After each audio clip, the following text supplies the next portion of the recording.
El siguiente programa es ajeno a Bea Canal. Cualquier eventualidad es responsabilidad del mismo.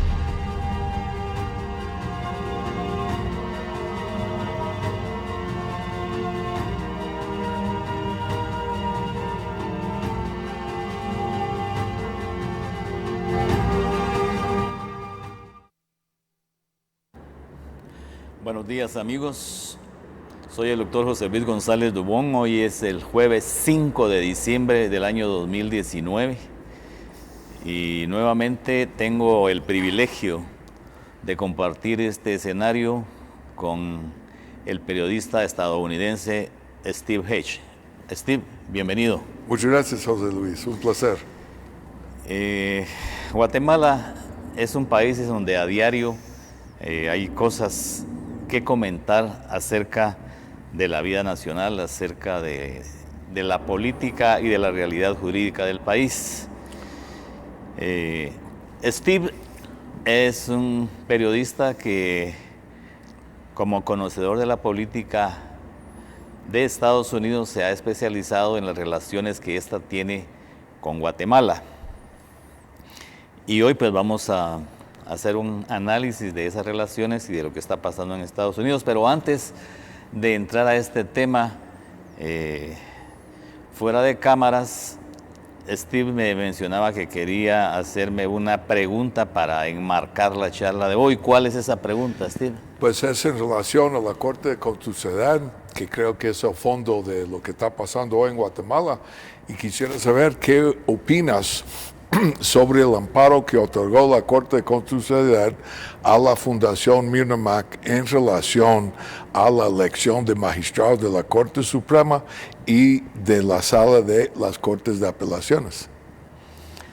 Bueno, mira, diferentes colegas han estado haciendo análisis bastante precisos acerca de esa sentencia, pero son análisis hechos en realidad para abogados, para gente que entiende derecho constitucional, y hasta la saciedad se han venido haciendo. Mi propósito siempre ha sido poner al alcance de todos los guatemaltecos en un lenguaje más sencillo y con la observación de las normas constitucionales básicas, el análisis de la actitud que ha mantenido la Corte de Constitucionalidad hasta la fecha. Dicen que una mancha más al tigre pues no hace mucha diferencia. La verdad es que con esta sentencia de amparo, la Corte de Constitucionalidad ha agregado una atrocidad más a todas las atrocidades y violaciones constitucionales que ha venido cometiendo. Es una sentencia que no tiene ninguna base constitucional ni ninguna base legal para decidir toda una serie de actividades y plazos que no están en la Constitución, que no están en la ley de la carrera judicial, que no están en la ley de comisiones de postulación y que, como se dice corrientemente, se las ha sacado de la manga. Simplemente es un capricho político derivado del activismo judicial que los magistrados vienen haciendo. Ese tipo de disposiciones solo lo puede hacer el Congreso a través de una ley. Eso significa que la Corte de nuevo se atribuye funciones del Congreso para dictar sus sentencias, como si realmente ellos estuvieran legislando e interpretando. Dentro de otras cosas, pretende darle a estas disposiciones que dictó carácter retroactivo en el sentido de que se apliquen a evaluar el desempeño de los jueces y magistrados durante un año que ya terminó, para una elección que debió haberse hecho antes del 13 de octubre. También tiene la grave aberración de exigirle a los candidatos a magistrados de la Corte Suprema de Justicia y de las salas de la Corte de Apelaciones y otros tribunales de la misma categoría requisitos que no le exigen a los abogados que van a participar, a los abogados litigantes, que como consecuencia los discrimina a los aspirantes del organismo judicial, porque no se exige para ser candidato a magistrado que se evalúe a los abogados litigantes. No habría quien pudiera evaluarlos, porque hay que decir que en realidad los jueces y magistrados aprenden de los abogados litigantes. Son los abogados litigantes los que se quiebran la cabeza tratando de encontrar las normas aplicables a los hechos para presentarle a los jueces sus argumentos por ambas partes, y los que se encargan de conseguir las pruebas para probar los hechos en que se fundamenta su derecho. Por eso es que los jueces van aprendiendo después de muchísimos años de estar en el cargo, porque los han ilustrado los abogados que litigan, los abogados que estudian, los abogados que saben cómo conseguir las pruebas. Ellos realmente están sentados en su escritorio, leen y ven los argumentos de uno a otro y ven qué argumento les convence más. Pero ellos no hacen un estudio de derecho como lo hacen los abogados litigantes, ni buscan las pruebas, ni tienen la menor idea de la dificultad para conseguir pruebas para probar un hecho y de aportarlas al tribunal. Entonces, sin embargo, parece que se quisiera, a la vez que se discrimina a los jueces con esta evaluación, también se discrimina a los abogados, porque uno de los considerandos de esta sentencia, que tiene 71 páginas, es imposible de pasarla por aquí, pero la tengo aquí. Si alguien del público la quiere, se la puedo enviar. El problema hay que analizarlo en conjunto para entenderlo. La ley de la carrera judicial que exige estas evaluaciones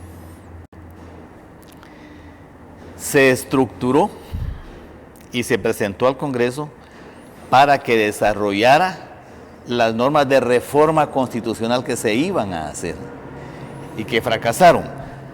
Tanto esa reforma que propuso la CICIG y que no fue aprobada por el Congreso, como esta ley de la carrera judicial que sí fue aprobada por el Congreso, tenían consonancia. ¿Por qué? Por una simple razón. Esas reformas eliminaban las comisiones de postulación y le quitaban al Congreso la facultad constitucional de designar a los magistrados. En eso se basó esta ley. Como la reforma constitucional no pasó, esta ley contradice flagrantemente el texto actual de la Constitución.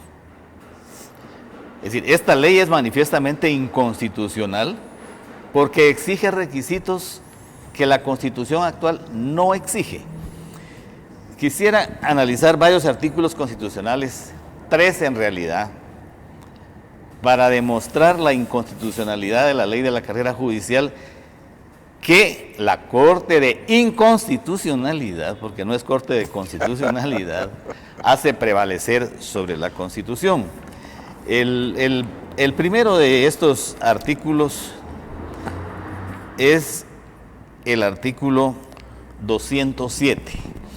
Este artículo 207 tiene los requisitos que se necesitan para ser magistrado o juez, y dice: los magistrados y jueces deben ser guatemaltecos de origen, de reconocida honorabilidad, estar en el goce de sus derechos ciudadanos y ser abogados colegiados, salvo las excepciones que la ley establece con respecto a este último requisito en relación a determinados jueces de jurisdicción privativa y jueces menores. Quiere decir que fuera de estos requisitos, para todos los magistrados de la sala de la Corte de Apelaciones no hay otro más. Sí hay requisitos adicionales para los magistrados de la Corte Suprema de Justicia. Y esos requisitos los tiene el artículo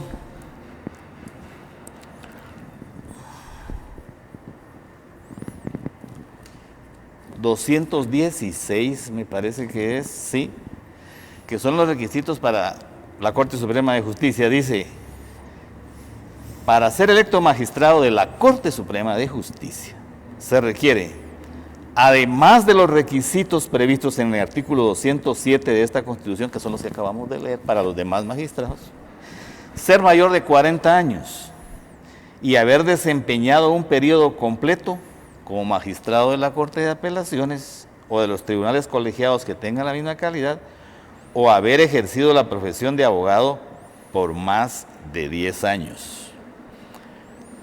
Estos son los únicos requisitos que exige la Constitución para ser candidato a magistrado, tanto de salas de Corte de Apelaciones como de la Corte Suprema de Justicia. Esos requisitos de evaluación del rendimiento no son requisitos para ser candidatos.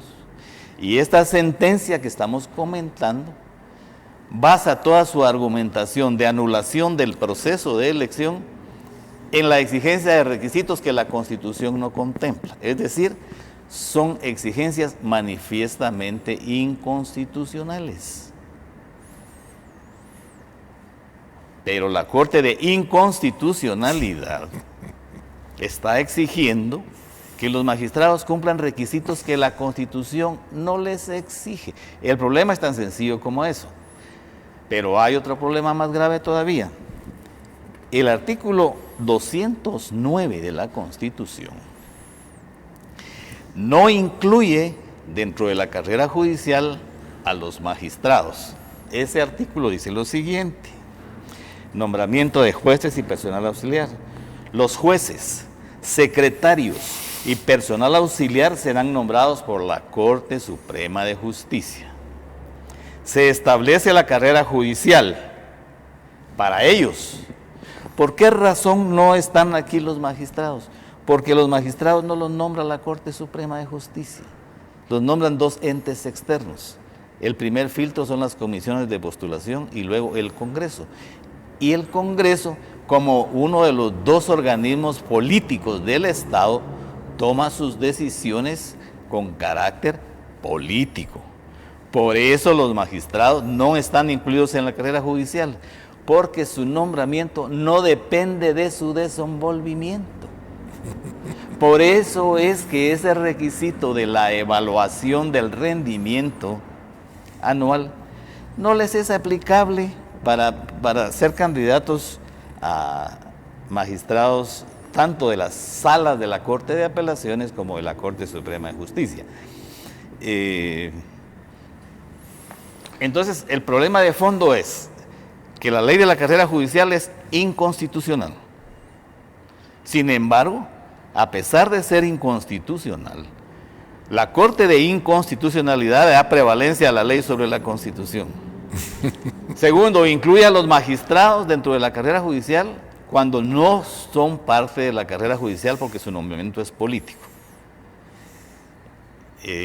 Mantener una ley que viola flagrantemente los 3 artículos constitucionales que acabo de leer, pues no tiene otra explicación más que la actividad política que realizan los funcionarios de la Corte, violando su juramento de defender la Constitución.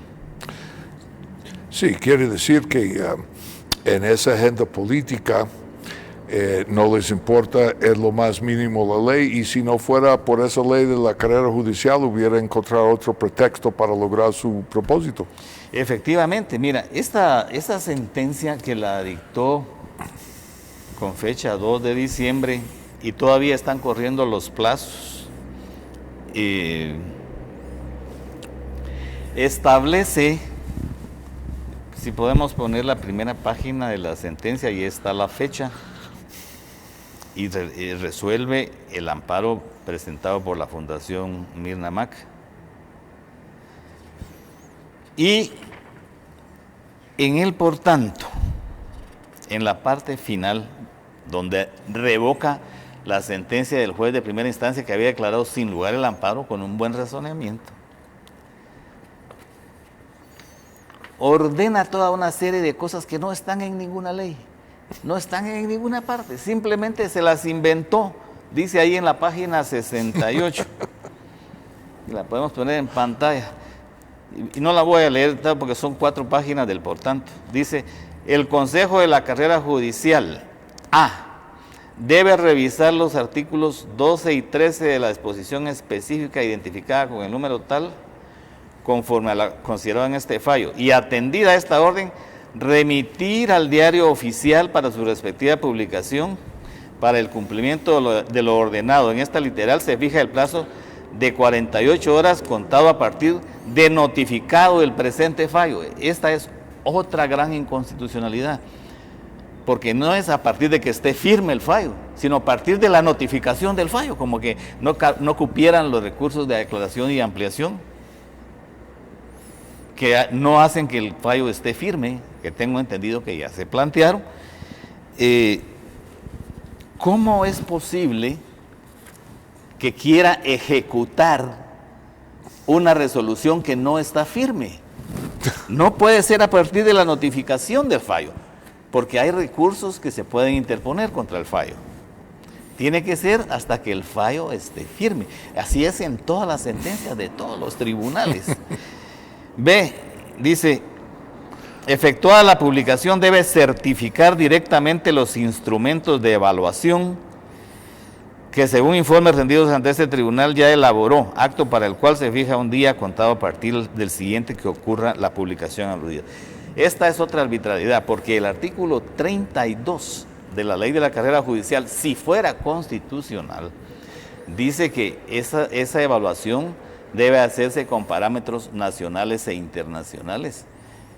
Que la Corte Suprema de Justicia les dijo en los proyectos de reglamento que no los llenaban, y por eso mandó a repetirlo. Ahora la Corte le quita a la Corte Suprema de Justicia su facultad de aprobar el reglamento, y dice que no necesita que lo apruebe la Corte Suprema, sino que el Consejo de la Carrera Judicial le da ya la máxima autoridad para que lo mande a publicar. Y pudiéramos seguir analizando este fallo, pero mira... ¿Llamarías esto una dictadura judicial? Mira, en doctrina se le llama dictadura judicial. Yo le llamo una porquería política. Bueno. No es otra cosa, porque aquí ya no vivimos en un Estado de Derecho. Los magistrados de la Corte de Inconstitucionalidad hacen lo que se les antoja sin ningún fundamento constitucional. Su función esencial es defender la Constitución, pero ellos la violan, la violentan constantemente. Lo hacen ya ni siquiera con fundamento en una ley, porque la Ley de la Carrera Judicial no dice absolutamente nada de lo que ellos están resolviendo en esta sentencia. Entonces, después de que se autoampararon diciendo que no se les puede deducir responsabilidad, no obstante que el artículo 69 de la Ley de Amparo dice que son responsables de sus resoluciones, y el artículo 155 de la Constitución dice que son responsables civil y penalmente como cualquier otro funcionario, pues ellos le ordenaron a la Corte Suprema en el segundo amparo que presentó la Comisión Permanente del Congreso que no resolvieran mandarlo al Congreso. Y el que ya estaba en el Congreso le dijeron a la Comisión Pesquisidora que no podía seguir. Entonces... o sea que no hay Congreso. No hay Congreso, no hay Ejecutivo, no hay Corte Suprema de Justicia, solo hay Corte de Inconstitucionalidad. Ahora, ¿por qué es que se sienten envalentonados los magistrados de la Corte de Inconstitucionalidad y realizan todas esas actividades criminales? Porque son resoluciones violatorias de la Constitución, son prevaricato, son abuso de autoridad. Y esta pregunta creo que tú tienes una mejor respuesta que yo. ¿Por qué es que estos magistrados actúan con tal impunidad? Bueno, desafortunadamente, y me da mucha pena tener que decirlo, es por los Estados Unidos, el país de mi origen y de que soy ciudadano. Y es una vergüenza, porque como todos sabemos, en 2016, el ex embajador Todd Robinson